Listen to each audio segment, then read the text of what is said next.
네, 안녕하세요. 메이저 수학학원 박미희 강사입니다.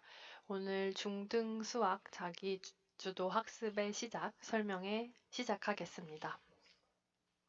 네, 원래 중등 예비 중일 설명회 올해 여러 번 진행하면서 학부모님들 얼굴을 보면서 눈 맞추면서 진행을 했는데 오늘은 이렇게 온라인 설명회로 진행하게 됐어요.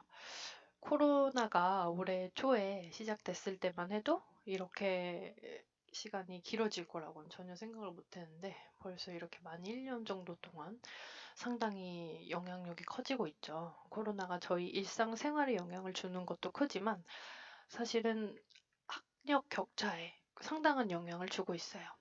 여기 보시는 것처럼 올해 수능, 그러니까 2021 대입 수능에서 제가 저희 반 중위권 고상 학생들한테 얘기를 할 때 상위권은 크게 영향을 주지 않겠지만 아마 중위권 이하부터는 아마 많이 영향을 줄 거다. 그래서 등급컷이 분명히 떨어질 거니까 올해가 오히려 이제 중위권 학생들한테는 기회다 해서 올해 꼭 정말 지치는 거 알지만 마지막까지 좀 최선을 다해보자 해서 이렇게 끌고 끌고 왔는데 어, 실제 등급 컷도 예상 등급 컷도 작년보다 한 3등급 이하부터는 등급 컷이 상당히 추락했다고 해요. 또 코로나로 고등학생 1학년, 2학년도 여기 보시면 교원들을 상대로 초중고 교사들을 상대로 코로나 사태로 실시된 원격 교육과 관련해서 조사를 했을 때 학습 격차가 커졌다고 인식을 한다고 합니다. 그 이유로는 역시 학생 간 자기주도 학습 능력 차이가 큰 걸 꼽았어요. 얼마 전에 또 TVN에서 한 방송 프로그램 중에 여기도 이거는 미국에 그러니까 중학생 해서 초등학생 고학년들을 대상으로 조사한 건데 우리나라도 크게 다르지 않겠죠. 이 코로나로 등교 연기가 시작되고 그러니까 학교의 온라인 수업이 시작되면서 학생들의 학업 능력이 특히 수학 학업 능력이 많이 떨어질 것이다. 학습 결손이 있을 것이다. 라고 예측한 그래프예요. 이 그래프가 점점 낮아지고 있죠. 근데 여기서 더 심각한 것은 이 기간이 길어질수록 이 하락폭이 더 커지겠다는 게 더 중요한 포인트예요, 사실은. 지금 여기 3월부터 한 대부분 예측하기로는 내년 상반기 아니면 하반기까지는 계속 지금과 같은 상태가 이어질 거라고 생각을 하는데 따라서 이 그래프의 하락폭이 점점 더 커진다는 거예요. 그럼 원래대로 복구하는데 원래 학생들의 바람직한 상태로 복구하는데 시간이 그만큼 더 오래 걸릴 수 있다. 학습 결손이 학생별로 격차가 상당히 커질 수 있다라는 걸 의미하고 있죠. 근데 여기서 한 가지 더 이제 말씀을 드리면 이거는 그 전이에요. 중학생들, 고등학생들, 그리고 그러니까 학생들을 대상으로 설문조사를 했을 때 언제 수학 공부를 포기했나? 라는 설문인데 여기서 보시면 이 하늘색 계열로 표시된 게 초등학생 때 수학을 포기했다, 수포자가 생겼다라는 것이고 이 빨간색 계열이 중학교 1, 2, 3학년 그리고 노란색 오히려 제일 적은 포지션이죠. 그래서 중학교 때 아이들이 나는 수학을 좀 못하겠다 하고 포기한다는 걸 보실 수 있어요. 대부분의 절반이 넘는 학생들이 그게 중학교 때 생긴다.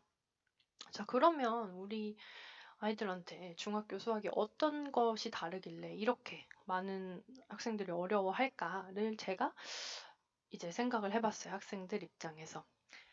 그때 먼저 첫 번째 특징은 중학교 수학은 연산 자체가 복잡해져요. 여기 있는 두 가지 예시는 둘 다 초등학교 개념서 그리고 중학교 개념서에서 새로운 기본 개념이 나오고 그 바로 옆 페이지에 나오는 제일 기본 문제들을 캡처해 온 건데 초등학교 문제는 대부분 단일 연산으로 이루어져요. 그래서 한 번의 연산, 한 번의 나눗셈, 한 번의 곱셈으로 실수만 하지 않으면, 구구단에서 실수만 하지 않으면 다 맞는 문제들이 대부분이죠. 하지만 중학교 연산은 제일 간단한 기초 문제인데도 불구하고 연산 자체가 여러 번의 단계로 이루어져 있고 따라서 여기서 한 번의 실수를 하면 뭔가 잘못한 연산이 있으면 그 문제의 정답률은 떨어지는 거예요. 따라서 한 문제에서 이 학생이 연산해서 실수를 하는 게 10%다. 그러니까 정답률이 90%다라고 하면 중학교 기초 문제에서는 정답률이 그 단계가 여러 번에 거쳐 있기 때문에 59%까지 떨어질 수 있는 거죠. 이거는 올해 2학년 1학기 순회중 기말이었는데요.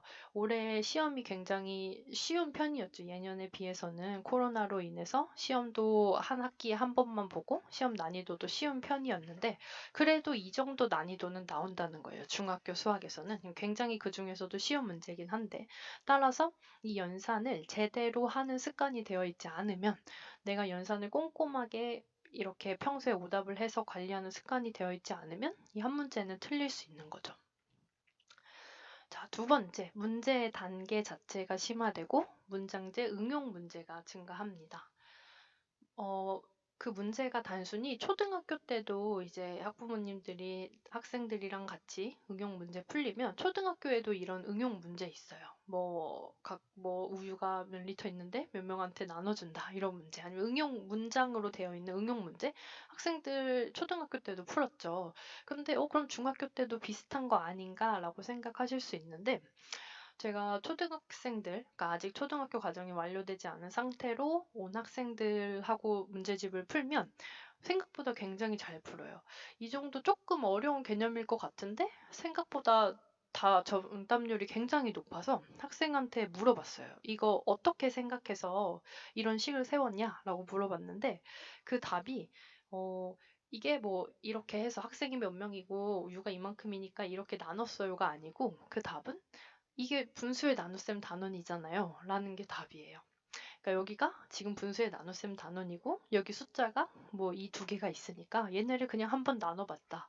그래서 틀리면 두 개 바꿔서 나눠보고 그냥 그 정도로 끝나는 게 초등학교 응용 문제거든요. 근데 중학교 문제는 그렇게 단순하게 나오지 않아요.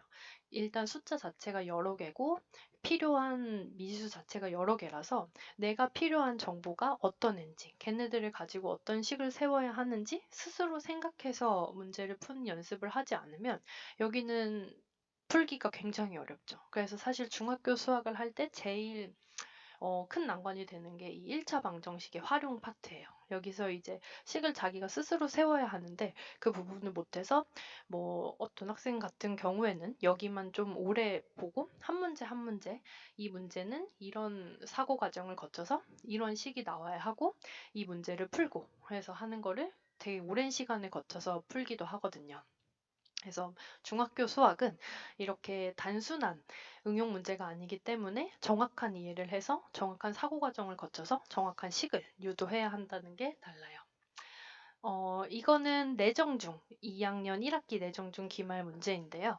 내정중이 특히 순회중보다 이런 스타일의 문제를 좋아해요. 문장이 길고 문제 자체의 지문이 길어서 문제에서 필요한 정보를 스스로 유추해야 하는 문제를 내정중이 특히 더 좋아하죠.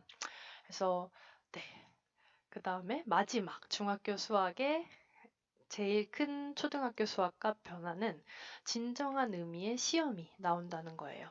초등학교 때도 단원 평가 보지만 단원 평가는 대부분 시험 거의 모든 학생들이 100점 맞는 아니면 어쩌다 실수로 한두 개 틀리는 시험이죠. 근데 중학교 2학년부터 처음으로 진정한 의미로 내가 OMR 카드에 답지를 적고 서술형 문제가 있고 또 시간을 분배해서 객관식을 풀지 서술형을 먼저 풀지 정해서 시험을 보는 시험이 처음으로 등장을 합니다. 자, 그럼 시험을 보는 건데 왜 이렇게 중요하다고 말씀을 드리냐? 또 두 번째 하나 더 질문을 드리면 내정중하고 순회중 시험이 어렵다고 하잖아요. 다른 중학교들보다 시험이 조금 더 난이도가 있는 편인데 중학교 시험에서는 등급을 내는 게 90점 이상이면 A, 80점 이상이면 B 등급을 내거든요. 그럼 시험을 모든 학생들이 좀 좋은 등급을 받을 수 있게 쉽게 시험을 내면 되는데 왜 굳이 시험을 어렵게 낼까? 이것도 혹시 궁금하시지 않으셨나요? 마지막으로 하나 더 조금 질문을 드리면 중학교는 90점 이상이 A라고 말씀드렸잖아요. 그럼 고등학교 1등급은 몇 명까지인지, 그러니까 몇 퍼센트까지인지 혹시 알고 계시나요? 네, 고등학교 1등급은 이제 집에서 다 대답을 해주셨을 텐데, 고등학교 1등급은 4%까지예요. 그래서 100명 중에 4명. 요즘에 한 반에 30명이 사실 안 되잖아요. 30명이라고 해도 30 곱하기 0.04를 해서 한 반에 한 1명 정도가 1등급이고요. 2등, 3등 정도까지가 2등급이 됩니다. 1등급을 받기 상당히 어렵죠, 고등학교 시험에서. 그래서 이렇게 좀 관련이 없어 보이는 세 가지 질문을 드린 이유는 결론적으로 중학교에서 굳이 어렵게 시험을 내서 이제 학생들이 어렵게 공부를 하는 이유는 결국 중학교에서 보는 시험은 고등학교 내신 시험을 연습할 수 있는 장이라고 생각해요. 중학교 때 조금 치열하게 공부하는 습관을 들여야 그 습관이 고등학교에 가서 나오고 그때 정말 실제적으로 좋은 성적을 낼 수 있는 거거든요. 자기가 나는 그러니까 시험 기간에 비단 수학뿐만이 아니라 내가 암기 과목을 언제부터 시작하는 게 좋을지, 암기 과목과 주요 과목, 뭐 영어, 수학 그 시간 분배를 어떻게 해서 공부를 하는 게 내가 성적이 제일 좋게 나오는지, 아니면 수학에서만 본다 하더라도 서술형을 먼저 쓸지 아니면 객관식을 먼저 풀지, 어려운 문제가 나왔을 때 걔를 넘기고 풀지, 그런 과정들을 중학교 시험들을 보면서 내가 이렇게 했을 때 잘 보고 이렇게 했을 때 좀 못 보고 하는 과정들을 중학교 때 거치면서 결국 고등학교 때 실제 내가 대입에 들어가는 내신 시험에서 좋은 결과를 낼 수 있는 거라고 생각해요. 따라서 이제 나중에 가장 최종 목표인 대입까지 본다면 여기 보시면 최종 가장 중요한 정보는 처음에 고등학교 1학년 1학기에서 그다음에 나중에 최고 등급인 1등급으로 성적이 그 3등급 이내에서 1등급으로 오는 학생은 한 명도 없었다는 얘기의 기사거든요. 그러니까 즉 1학년 1학기 때 중학교 때 기본 실력을 갖고 고등학교 시험을 준비해서 본 그 1학년 1학기 때 시험을 등급이 계속 간다는 거예요. 즉 고등학교 들어가기 전부터 그 내신 대비를 열심히 해야 한다는 얘기죠. 자, 따라서 정리하자면 중학교 수학은 연산 자체가 복잡하고 또 문제가 단계가 심화되고 문장제 응용 문제가 증가해서 평소에 꼼꼼하게 오답 관리를 하고 그거를 스스로 생각해서 하는 수학을 시작을 해야 한다. 그런 습관을 거쳐서 진정한 의미의 시험을 대비해야 한다는 게 골자이죠. 따라서 중학교 수학에서는 이제 초등학교 수학과 달리 자기 주도 학습이 시작점에 있기 때문에 특히 더 중요하다고, 그리고 학생들이 어려워한다고 생각할 수 있습니다. 자, 그럼 여기서 중학교 수학을 잘 하기 위해서 저희 메이저에서 어떻게 준비를 하고 있는지 말씀을 드리려고 해요. 중학교 수학에서 결국 중요한 건 이제 사실은 조금 뻔한 얘기일 수 있지만 체계적인 학습 로드맵을 가지고 올바른 학습 태도를 정립해서 충분히 많은 공부를 해야 한다는 게 가장 중요한 내용입니다. 이제부터 하나씩 설명을 드리려고 하는데요. 첫 번째, 개별 맞춤 수업을 하고 있어요. 저희 학원에서는. 얼마 전에, 그러니까 올해 하반기에 저희 반에 이제 새로운 이제 중학교 2학년이 되는 학생들이 왔어요. 그럼 학생들이 상태가 선행 진도가 똑같은 상태였어요. 이제 중학교 과정을 다 끝내고 고등학교 과정을 들어갈 차례였어요. 근데 이제 지금 수업을 해보면서 그리고 처음에 입학 테스트 결과를 보고도 생각했지만 같은 선행 진도고 같은 학년이라 하더라도 학생마다 지금 현재 필요한 로드맵이 달라요. 한 학생은 중학교 수학이 꽤 꼼꼼하게 다져져서 중학교 복습보다는 고등학교 선행에 좀 더 집중해서 하는 게 더 맞는 학생이 있었고, 또 한 학생은 좀 부족한 단원들이 있었어요. 아직 연산 연습에서 좀 소소한 실수들이 계속 나오는 파트가 있어서 거기를 그때그때 조금 중학교 거를 한번 복습을 했다가 다시 선행을 나갔다가 부족한 부분이 보이면 복습을 했다가 선행을 나갔다가 하는 방식으로 진행을 하고 있거든요. 학생마다 스타일이 너무 다르고 또 자녀분이 토끼 스타일이 있고 거북이 스타일이 있죠. 그러니까 선행을 좀 쭉 나가면서 내신이 필요한 기간에만 내신 대비를 하는 게 맞는 학생이 있고, 또는 조금 당장은 느려 보이지만 결국 대입에서 좋은 결과를 얻기 위해서는 지금 하고 있는 걸 천천히 제대로 다져서 가는 게 좋은, 그 학생에게 더 도움이 되는 학생이 있어요. 따라서 학생마다 필요한 지금 현재 필요한 교재와 필요한 로드맵이 다르기 때문에 저희는 학생별로 개별 학습 코칭을 진행합니다. 따라서 학생에게 맞춤 진도와 그리고 학습 계획을 수립해서, 장기간 학습 계획을 수립해서 지금 현재 학생이 뭐 센으로 복습하는 게 좋다면 센으로 복습하면서 선행을 나가고, 또는 그냥 개념 원리부터 필요한 학생이 있고 해서 학생 수준에 맞는 교재를 선정하고 학생에게 필요한 진도를 나가고 있어요. 그리고 두 번째, 충분한 공부량. 저희 학원은 2시간 수업하고 2시간 테스트를 진행하고 있습니다. 수업 시간에는 방금 말씀드린 대로 개별로, 학생별로 필요한 진도를 나가고, 또 가장 중요한 숙제 검사를 꼼꼼히 하면서 오답을 관리하고 있고요. 두 번째, 테스트 시간에는 학생이 지금 배운 내용을 정확히 이해하고 있는지 테스트하기 위해서 2시간 테스트를 보고, 그리고 남은 시간은 테스트 보고 남은 시간은 자습, 그러니까 숙제를 하거나 아니면 더 추가의 공부를 해서 보고 있습니다. 그리고 집에서 이제 못다한 숙제를 하고 오답 정리를 하고 복습을 하는 시스템을 갖고 있는데요. 그러면 예비 중1 학생의 학부모님들이 사실 제일 걱정을 하시는 게, 이제 아직은 그래도 6학년이고 어린데 4시간에 학원에서 4시간씩 있는 걸 과연 적응을 잘 할까를 걱정을 많이 하세요. 자, 그런데 변화는 한 번에 몰아쳐야 효과가 있어요. 여기서 내가 조금 찔끔찔끔 늘린다고 그거에 쉽게 적응하지 않거든요. 뭐 저도 그렇고 학부모님들도 그렇고 다이어트를 많이 하셨을 거예요. 다이어트를 할 때 내가 뭐 이번에는 일주일에 뭐 오랜 이 일주일에 이번 주는 3번만 야식을 먹고 다음 주는 2번 먹고 그 다음 주에 1번 먹고 이런 식으로 하면 오히려 그거는 지키기 어렵잖아요. 차라리 한꺼번에 목표를 설정하고 그거를 지켜야 좋은 결과가 나올 수 있어요. 학생들도 마찬가지예요. 이번 주에 10분 더 공부하고 다음 주에 10분 더 공부하고 해서는 그거는 절대 그렇게 적응할 수 없거든요. 차라리 한 번에 공부량을 늘려서 그거에 적응하는 시간을 가지는 게 단기적으로 효과가 더 좋아요. 그리고 생각보다 학생들이 4시간 수업을 힘들어하지 않아요. 친구들이 주변에 언니, 오빠들, 그 친구들이 공부를 하고 있고 아무렇지 않게 공부를 하는 모습을 보니까 아, 나도 당연히 해야 하는구나 라고 해서 당연하게 그냥 받아들이더라고요.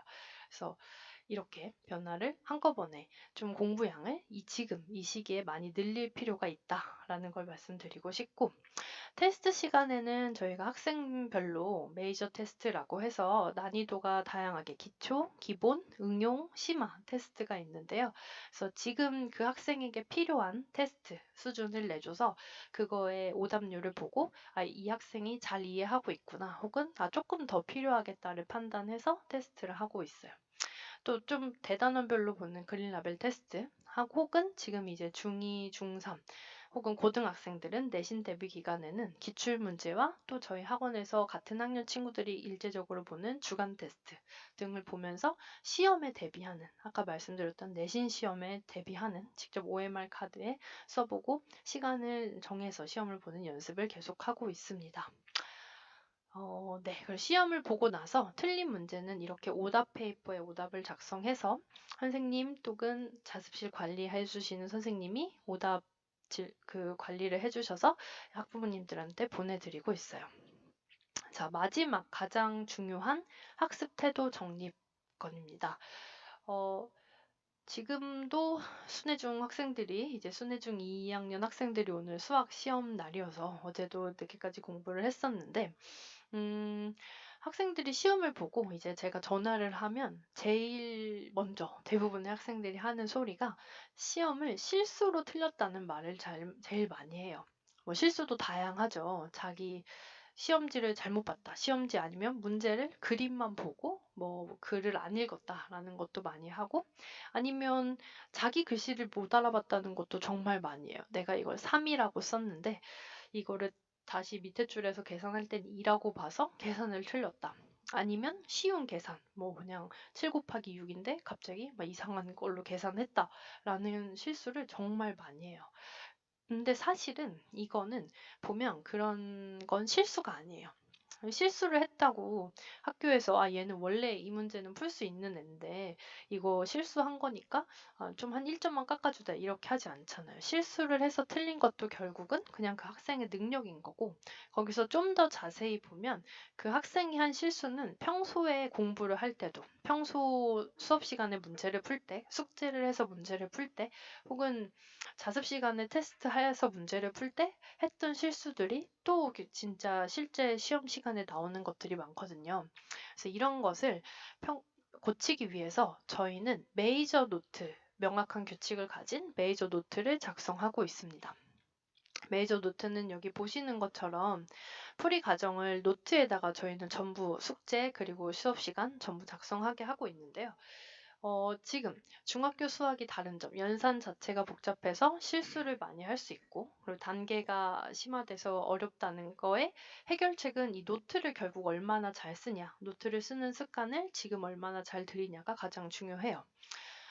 이 노트를 평소에 숙제를 하는 시간에 해봐야 서술형 답안을 쓸 때도 할 수 있어요. 갑자기 평소에는 그냥 책에 끄적끄적 적다가 시험 시간에 서술형 문제를 푼다고 서술을 갑자기 잘할 수 있는 게 아니잖아요.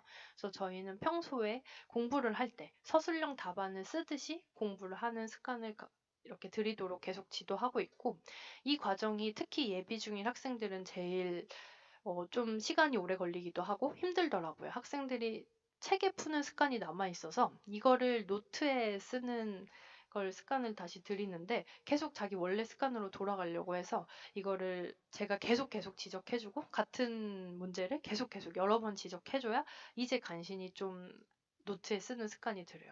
근데 또 중요한 건 지금밖에 이 습관을 들일 수 없는 시기이기도 해요. 여기서 이제 조금 더 커서 한 중2, 중3 아니면 고등학생이 되면 절대 원래 쓰던 습관을 노트에 쓰는 걸로 고치는데 훨씬 더 많은 시간이 필요하기 때문에 지금이 이 올바른 학습 태도를 정립하는 적기라고 오히려 생각할 수 있습니다. 따라서 네, 여기는 저희 반의 6학년 학생의 노트 변화 예시인데요. 초반에는 그냥 별 풀이 과정이랄 게 없죠. 그냥 노트에 쓰긴 했지만 그냥 노트를 종이로 사용한 거고 풀이 과정이 끄적끄적 적혀 있어요.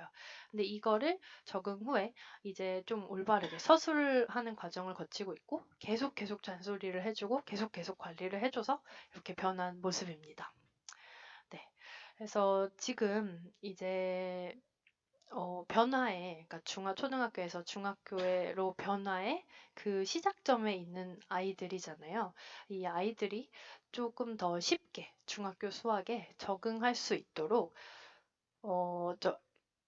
좋은 습관을 가질 수 있도록 이제 같이 많이 격려해주고 가능성을 믿고 이렇게 응원해 주셨으면 합니다. 네, 온라인 설명회, 첫 번째 온라인 설명회였는데요. 이어서 원장 선생님이 Q&A 겸 그리고 시스템 설명 조금 더 해드리는 걸로 할게요. 네.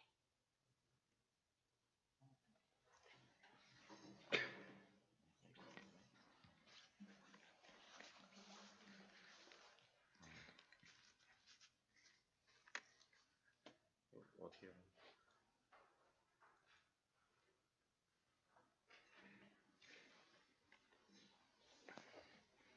네, 다음은 이제 제가 발표하게 되는데요. 저는 그 메이저 수학학원 원장을 맡고 있는 홍인철입니다. 안녕하세요.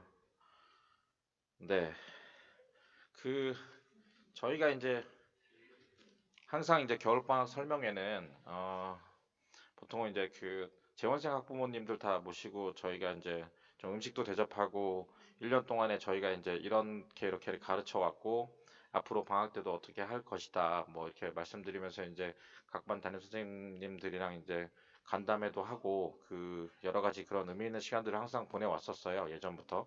이제 지금 상황이 이제 코로나가 점점 심해지는 관계로 이제 사실 처음에는 이제 학년별로 그 겨울방학 설명회를 이제 하자라고 했었는데 지금 이제 지난주부터 이제 2.5단계를 넘어서 이제 굉장히 심각해져서 이제 온라인 설명회를 하게 됐고요. 네, 그렇게 됐습니다. 네. 이게 예비 중일은 이제 그렇다고 생각해요.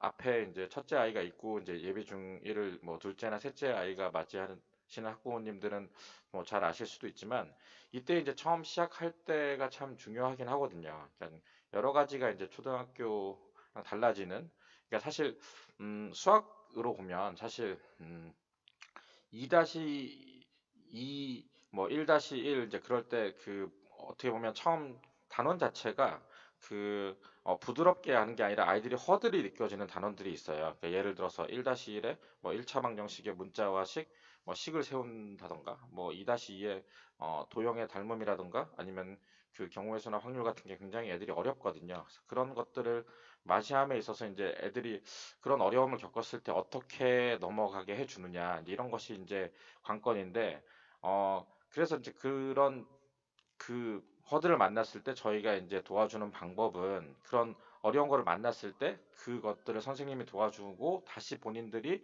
스스로 풀어보는 복습을 하고, 다시 그 문제집을 풀었을 때 스스로 풀 수 있게 됨을 느끼게 해주는 것을 제일 큰 목표로 하거든요. 그래서 이게 이제 어떤 의미가 있느냐면, 초등학교를 보통 다녔던 애들이 아까 그 박미 선생님이 말씀하셨듯이 실제적으로 시험이 별로 어렵지 않아요. 그래서 이제 시간 부족이란 걸 느껴본 적도 없고, 시험을 보면서 그다음에 어려운 문제가 여러 개 나와서 본인이 무력감을 느끼거나 어떻게 해야 될지 모르는 과정을 겪어본 적이 없거든요.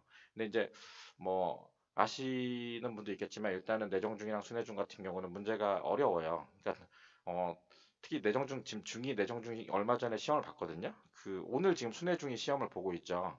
그러니까 순회중이 원래 어려운데 이번에 좀 프린트가 쉬워서 쉽게 나올 수도 있지만, 내정 중위 같은 경우 굉장히 어렵거든요. 그래서 그런 어려운 문제를 해결하는 거를, 그러면 그 우리의 초등학생 아이가 중등 수학을 할 때 어떻게 해결을 해 나가느냐, 이제 이런 게 가장 중요한 문제라고 생각해요. 그래서 그런 것들을 할 때 제가 이제 추천드리는 거는, 그러니까 아이들의 생각을 좀 바꿔야 돼요. 그러니까 아이들이 나는 한 시간에 뭐 20문제를 풀고 뭐 하나를 틀리면 공부를 다 했다, 이런 개념으로 이제 애들이 공부를 하고, 나머지 이제 어머니께 이제 공부를 다 했다고 놀고, 이제 이런 아이를 저희가 조금 힘들더라도 어려운 문제를 한 시간에 저랑 서너 문제를 같이 풀고 다시 복습을 하더라도, 실제 그거를 그렇게 풀고 다시 복습을 하고 그 다음에 시험을 봤을 때 어려운 시험 문제가 풀리는 경험, 이런 것들을 저희랑 이제 같이 해 나가면서 이제 어떻게 보면 이제 중2의 어려운 시험, 첫 시험이라든지 아니면 두 번째 어려운 시험들을 같이 준비해 나가는 게 제일 중요하다고 생각을 하고요.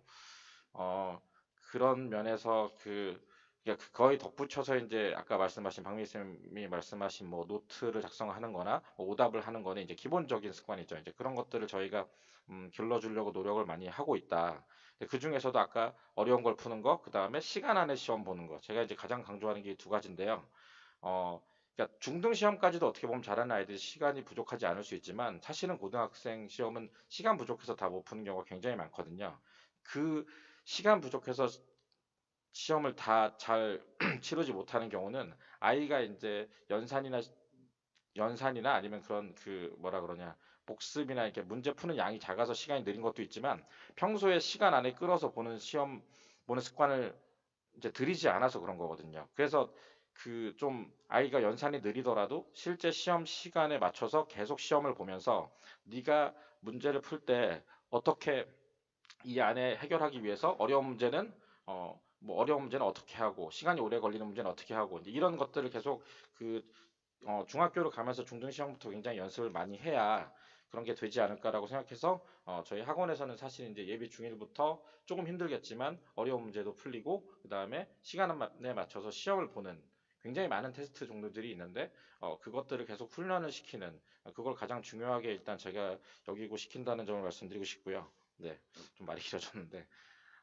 이거는 사실 제가 이제 사실 다른 설명회 때문에 준비한 얘기긴 한데, 물론 예비 중인 학부모님이 좀 먼 얘기일 수도 있는데, 그냥 흘려 듣더라도 제가 한번 얘기하는 걸 들으시면, 앞으로 대학 입시의 결과나 이런 뉴스가 뜰 때, 아니면 주변에서 얘기가 들릴 때 좀 참고로 하시면, 앞으로 이제 아이가 앞으로 문과로 갈 건지 이과로 갈 건지, 아니면 이과 중에서도 어떤 과목을 선택하는지 좀 도움이 되실까 해서 좀 말씀을 드릴게요.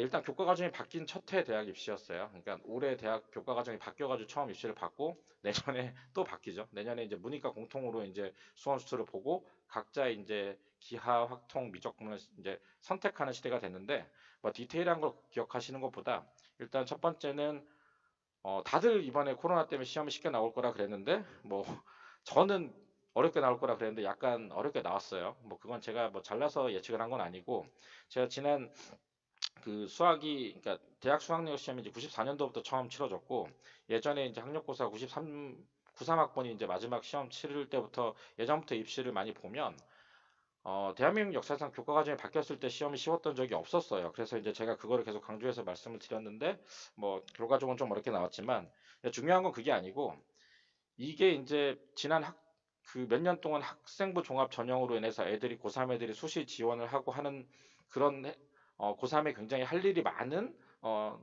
굉장히 많아서 여러 가지 할 게 챙길 게 많은 고3들이 생기기 시작한 시대부터 이제 가장 중요한 변화는 고3이 재수생을 이기기 힘들다는 거예요. 그러니까 결론적으로 그래서 올해도 고3은 시험을 잘 못 봤어요. 솔직히 저희 학원의 저희 반 애들도 작년에 이제 의대를 진학했거나 의대를 못 갔던 애들이 재수한 애들, 이과 애들은 시험을 다 잘 봤는데 실제 고3 애들은 수시로는 지금 뭐 서울연고들 붙어서 1차를 붙고 뭐 그 뒤로 후속 조치를 하는 애들이 있지만 정시로는 시원스럽게 정시로 갈 수 있다는 애가 이과는 잘 안 나오더라고요. 그거는 뭐 저희 학원뿐만 아니라 다른 학원도 그렇고 전체적으로 전국적인 형상이라고 생각하고 저희 작년에 지금 올해 잘 봤던 이과 애들도 작년에는 수시로 뭐 의대를 가든지 아니면 정시는 잘 못 봤던 거죠. 그러니까 그 이유는 워낙 고3들이 일정이 빡빡해서이긴 해요. 문과 같은 경우는 국어를 좀 잘하면 고3에 봐도 뭐 서울대 가는 점수가 나오는 아이들도 있어요. 그래서 이 얘기를 왜 드리냐면 근데 문제는 내년부터 교과 과정이 바뀌어서 그 미적분이랑 기하 중에서 선택을 보통 한단 말이죠. 이과 애들이. 그냥 뭐 아직 잘 내용이 안 와닿으실 수도 있는데 그냥 들으시면 그 좀 들어봐 주셔도 좋을 것 같아요. 그러니까 이게 왜 중요하냐면 고3 애들이 시간이 없는데도 불구하고 수학 시험을 재수생같이 못 보는 가장 큰 이유가 미적분 때문이거든요. 그러니까 이과의 미적분의 양이 나머지 그동안 수학 배워온 거 양 다 합친 것보다 더 제가 볼 때는 한 서너 배가 많고요. 난이도로 치면 한 다섯 배도 넘어요. 그래서 지금 그 대치동 학원가에서도 계속 설명이 하면 나온 얘기가 그 기하를 선택해라. 기하가 뭐 여러 가지 선택했을 때 리스크가 있긴 해요. 저희가 이제 그거에 대한 설명회를 이번 주 목요일 날 하긴 하는데 그런데 기하를 선택하면 가장 큰 장점은 뭐냐면 고3이 시간 없는 걸 해결해서 수시도 가고 정시도 같이 갈 수 있는 걸 도전해 볼 수 있다는 거예요. 이번에 그 수시 1차 합격자가 발표가 난 걸 보면 사람들이 정시가 늘어서 수시가 줄어서 수시 컷이 올라갈 거란 우려랑 달리 일단 1차 컷까지는 예년의 컷이랑 별로 달라지지 않은 것 같아요. 주변에 다 붙긴 붙었거든요. 근데 이제 정시를 못 보죠. 이제 그런 걸 만약에 미적분을 덜어낸다고 생각하면 제가 고3, 고2 애들 미적분을 가르치는 거 연습시키는 거에 시간을 다 덜어낸다고 생각하면 기하를 수능 볼 수 있을 만큼 재수생처럼 할 수 있어요. 제 생각에는 뭐 다른 리스크가 없는 건 아니에요. 그러니까 제가 말씀드리고 싶은 거는 이 아이들이 예비 중 애들이 이제 중학교 가서 고등학교 가는 이제 중등 선행을 하고 고등 선행을 하는 시기에 그런 선택의 순간이 올 때 그런 걸 고려해 볼 수 있다는 거예요. 그러니까 수시는 학종으로 갈 수 있는 분당에서 잘 가는 학종은 여전히 유효한 전략이지만 내가 수학을 기하를 수능을 택하고 미적분은 내신만 고3 때 가는 정도로 하고 지나간다는 전략을 세워서 어떻게 보면 고3 때 정시도 한번 도전해 볼 수 있는 시대가 오지 않을까. 그래서 이런 것들을 좀 말씀드리고 싶었어요. 그래서 앞으로 뉴스가 나오거나 내년에 대학 입시 결과가 나오면 좀 눈여겨 보시면 좋을 것 같아요. 네. 어, 그 진단 평가라는 거를 저희가 이제 작년에 만들었어요. 저희 학원에서 그 작년에 이제 새로운 교육 과정에 맞춰서 이제 중고등 전 과정 제작을 했었고요. 사실 초등 6학년 과정도 뭐 문제가 있긴 한데 초등 6학년 과정은 이제 진단 평가지가 안 나오고 제가 직접 상담을 해서 말씀을 드리고 있어요. 그러니까 작년에 이제 겨울방학 설명회 전에 저희가 각 선생님들이 오랫동안 토의하고 문제를 빼고 넣고 다듬어서 만든 진단 평가고요. 어, 아주 쉬운 문제부터 꽤 어려운 문제까지 있어서 그 굉장히 좀 잘 보기 힘든 시험이에요. 제가 작년에 이 진단 평가를 학부모님들께 신청해서 보시고 저랑 방문 상담을 신청하시면 같이 뭐 합니다라고 말씀드리고 시험을 한 50분 정도 보셔가지고 제가 작년에 한 50분 정도 상담을 했는데 50분 정도 중에 제 기억에 70점을 넘은 학생이 5명이 안 돼요. 근데 그 정도로 문제가 되게 어렵고요. 그 점수가 그렇거든요. 여기 그러니까 보시면 알겠지만 70점 이상이 A고 B가 55점 이상, C가 30점 이상, 이제 D가 30점 이하죠. 그러니까 실제 그 진단 평가를 저희가 굉장히 정교하게 잘 만들었는데 뒤에 변별력을 좀 많이 두어서 사실은 이제 70점을 넘은 아이들은 사실은 이대로 잘 성장하면 낙생중앙대진 가서도 1등급이 아마 문제가 없을 거다라는 게 저희의 이제 판단이고요. 대부분의 뭐 중등이면 뭐 A급이나 C마를 많이 본 학생들, 그 다음에 고등 같은 경우는 실력 전속 블랙 레벨을 많이 본 학생들도 55에서 70 사이 정도였던 것 같아요. 그래서 이거를 말씀드린 이유가 만약에 이제 지금 예비 중일 설명을 지금 들으시고 만약에 이제 우리 아이가 뭐 6학년 과정 아니면 중일 과정을 선행을 했고 아니면 심화를 한 상태에서 어느 정도 아이가 실제적으로 수준이 돼 있고 복습이 잘 되어 있는지를 판단하고 싶으시면 학원으로 진단평가 신청을 해주시면 시험을 진단평가를 보게 하고 그 다음에 그 분석지가 있어요. 그러니까 진단평가 이런 분석지가 있는데 이게 각 문항별 그 다음에 난이도별로 해서 이렇게 분석지가 같이 나가는데 이 분석지를 들고 저랑 같이 이제 방문 상담을 통해서 이 아이가 앞으로 어떻게 공부하면 좋을지 지금 현재까지 대수나 아니면 도형 같은 게 어떻게 되어 있는지 얘기할 수 있는 기회가 될 것 같아서 진단평가 신청을 해주시면 거기에 맞춰서 이제 하려고 합니다. 다만 이제 지금 28일까지는 온라인으로만 가능하기 때문에 28일 전까지는 진단평가를 신청해 주시면 저희가 시험지를 보내드려서 온라인으로 줌으로 시험을 보게 하고 분석지가 나오면 제가 그걸 들고 유선상 전화를 드려서 상담을 드릴 수 있을 것 같고요.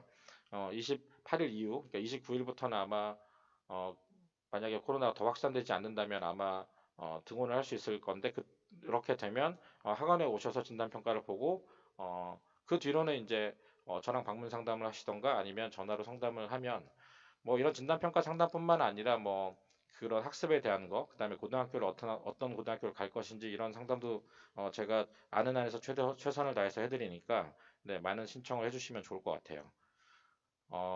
진단평가는 그렇게 해서 신청을 해주시면 될 것 같고 어, 이제 이게 사실 또 겨울방학 설명이니까 겨울방학 얘기를 안 드릴 수가 없는데 저희는 그 지난 학원 설립 이후로 항상 방학 때는 주 5일 방학 특강을 했어요. 그러니까 월화수목금 그 2시간 수업하고 2시간 테스트를 봐서 매일 이제 방학 특강을 한 거죠.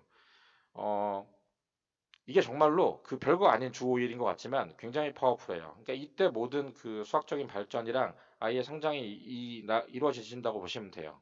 그러니까 심지어 해외에 있거나 아니면 뭐 그 지방의 자사고를 진학한 학생들 중에서도 이것 때문에 방학 때 와서 이것만 다시 방학 특강 공부를 하고 가는 경우도 있어요.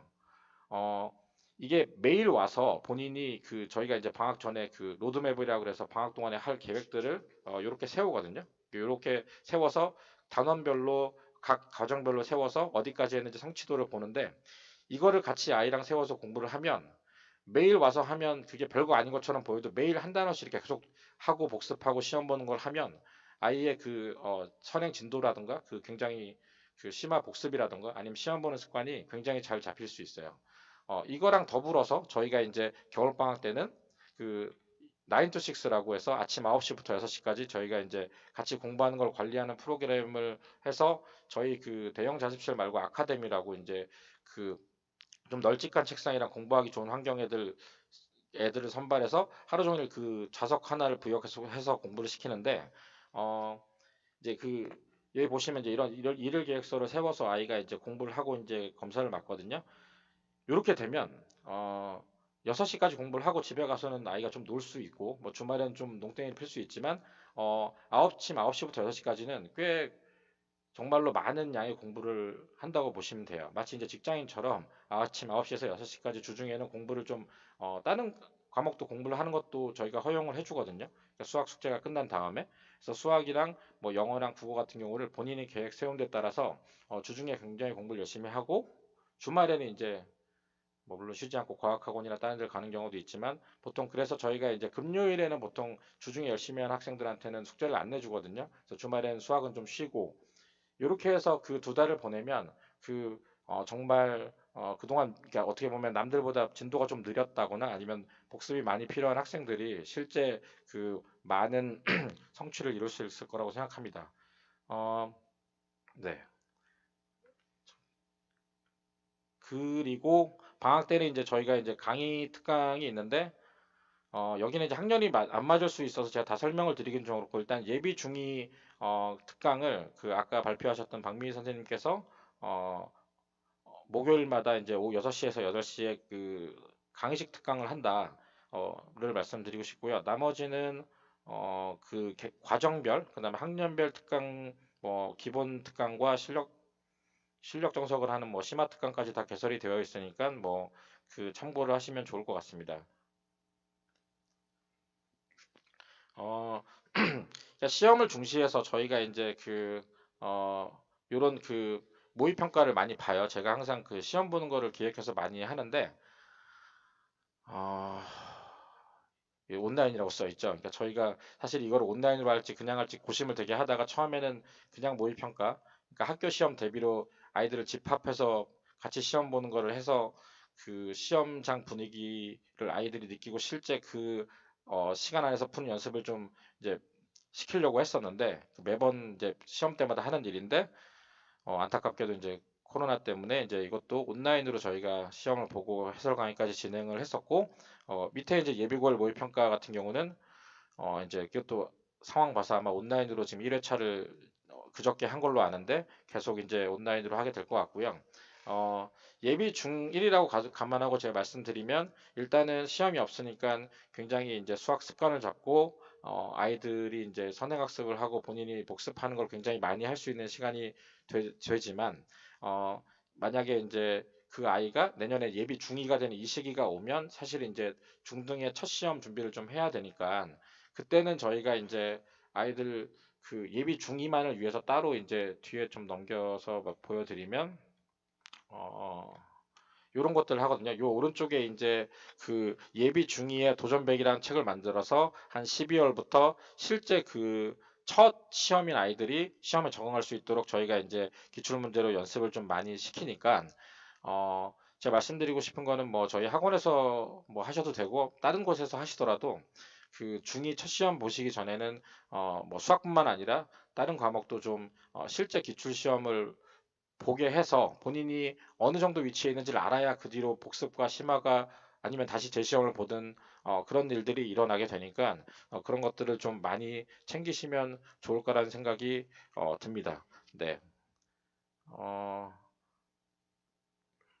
나머지는 뭐 시스템에서 중요한 건 아닌 것 같아서 잠깐만요. 이거를 온라인 제가 온라인에 좀 약해가지고 잘못 킨 것 같죠? 네. 이거를 이렇게 하면 되나? 네. 예전에 이제 많이 했던 건데 지금은 못 하고 있는 거고요. 어, 네. 여기까지 해서 제가 이제 학원 기타 뭐 시스템이나 아니면 진단평가, 겨울방학에 대한 거를 말씀을 드렸고요. 어, 혹시 만약에 그 질문이 있으시면 어, 그 뭐 대면을 하는 건 아니니까 그 채팅창에 질문을 혹시 올려주시면 제가 질문에 대한 답변을 드리고 만약에 없으시면 네, 일단 한 30초 정도 기다렸다가 없으시면 네, 마무리하도록 하겠습니다.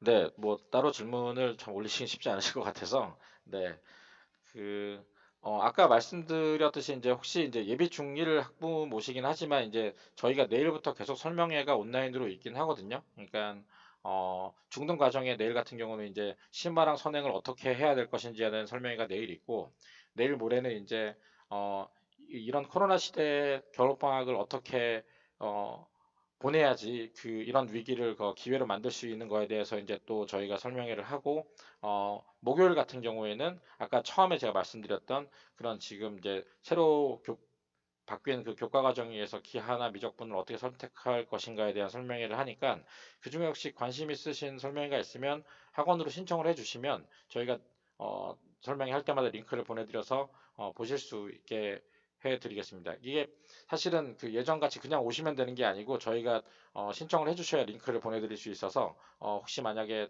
참석하시고 싶으시면 꼭 신청을 해주시길 바라고 오늘 있었던 설명에 대한 그